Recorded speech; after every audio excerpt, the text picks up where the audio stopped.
It's inevitable that somebody will make a mistake. And here's my advice for the young guys and agents that are watching.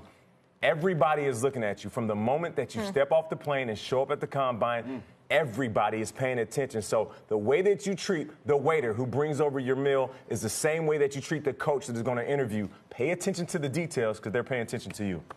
That's great, man. I love that. And we love, who doesn't love a good combine freak? You know, just the Mike Mamula. Mike Mamula, my favorite all-time, Vernon Davis, just blew up the place, and you see what happens to him. But yeah, that's true. It's not just about when you're running that 4, you're doing that jump. The second the plane lands, you are at the combine. It's great advice. I'm excited for the quarterbacks, but specifically, I'm excited for the Josh Rosen experience. Okay. You know, I spent the week texting different evaluators around the league, and they all say the same thing to me. Josh Rosen is the most talented quarterback in this draft. He's got the most NFL-ready talent. He's ready to go right now. He played in Jed Fish's offense. It was an NFL offense, and he's got the most arm talent. It's fair. But Sam Darnold's the guy to take. If you're the Browns. I go, well, what does that mean? Because the negatives come out. He's cocky. He's arrogant.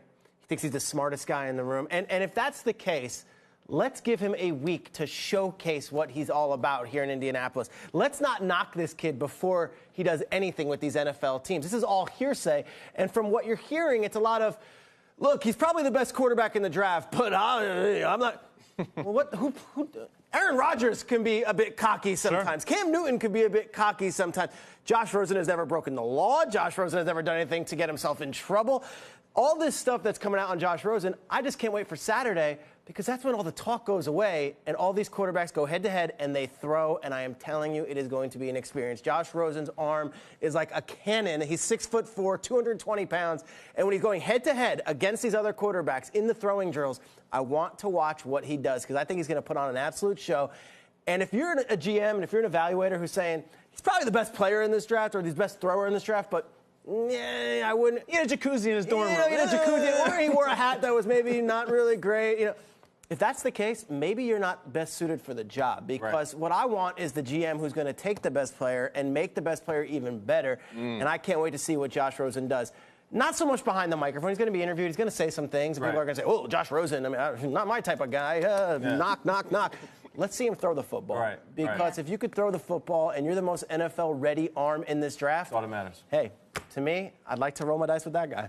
That happens on Saturday, right? That's Saturday afternoon. And you will be there still on Saturday. Yes. With all the reports from that. Now, when you spent your week off drinking frosé and texting talent evaluators and GMs about Josh Rosen. That's it. Just frosé and Josh Rosen. Hey, now. Incredible.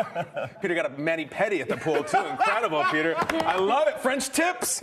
I want to talk about another quarterback who's getting a lot of slights and a lot of doubt. I want to see Lamar Jackson, and I want to see him hit Indy on fire. I am openly rooting for him. We're supposed to be objective. I don't care. I'm rooting for Lamar Jackson because what a couple of weeks this guy has had. We've been off. He's had to hear everything. He's had to hear that he's too short to play quarterback. He's 6'3". He's had to say that he should move to wide receiver, which is ridiculous, even offensive. Okay, you can go in the films and go down the wormholes. Look at his pocket poise. Look at him in the red zone. This is not Eric Crouch. This is not Scott Frost. This is not Pat White. All right, him moving to wide receiver is no more ridiculous than Josh Allen moving to tight end. And I think Daniel Jeremiah hit it perfectly. His advice said, if anybody tells you to move to wide receiver, tell them you look forward to playing against them. It is absolutely perfect. And I got my blood flowing right now. I'm coming off seeing Black Panther this weekend. I'm fired up from Black Panther. Let me tell you something. There's a character, Michael B. Jordan, all right? He's the villain in it.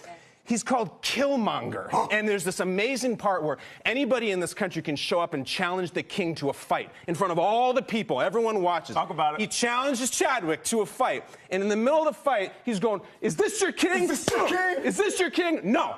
I'm your king. I want to see Lamar hit Indianapolis. I want him to look at Darnold and Rosen and Allen, who couldn't dream of doing some of the things in college football that Lamar Jackson did. I want him to throw and say, is this your quarterback? Is this your No, I'm your quarterback. That's what I want. I'm so fired up for this guy. Everyone's looking for a quarterback. I'm looking for Killmonger. And his name is Lamar out there. That's what I want. That's what I'm talking about, Killmonger? I feel like Killmonger forever. I don't know. Can he be the villain?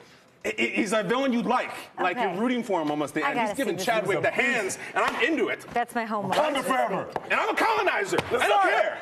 You're doing me. Okay, you're the pilot. I'm the pilot. Okay. The thing I'm Bilbo. looking What do you forward got, to from the Combine is The inevitable leaking out of ridiculous questions that are asked we go. of players during the interviews. Somehow we, the media, the fans, Twitter, always find out what some of these Q&As are. And you're saying Josh Rosen has the arm, but his personality, maybe, he's going to have to answer some of these questions at the Combine. And I did my best to dig up with the research staff some of these questions that were asked in the past. And I thought you guys could pretend you're in Indy right now and answer them as you actually would in a Combine one-on-one. Ready? Okay, sure. All right, let us start with Nate Burleson. Would you rather be a dog or a cat? Now, these are all questions that have actually been asked at the Combine, so.